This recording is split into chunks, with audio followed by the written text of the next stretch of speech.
السلام عليكم ورحمة الله وبركاته، ازي حضراتكم عاملين ايه؟ عندنا فيديو جديد مع بعض من سلسلتنا ازاي تشطب شقتك.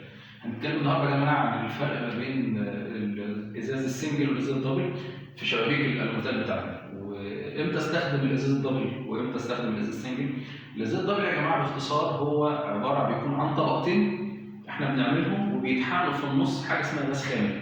ايه الغاز الخامل؟ الغاز الخامل غير الهواء بتاعنا يا جماعه، هو غاز غير قابل لانتقال الترددات من خلاله. باختصار يعني زي ما بنتكلم في علم الفيزياء شويه ان ترددات الصوت تنتقل عبر الهواء.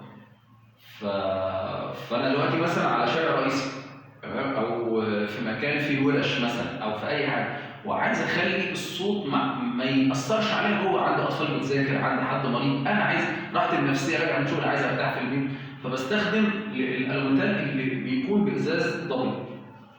فتيجي التردد من بره يفضل ماشي ماشي ماشي، اول ما يوصل لاول طبقه ازاز يجي عايز يكمل التردد يقابل الغاز الخامل فما ينتقلش فيقف لغايه هنا.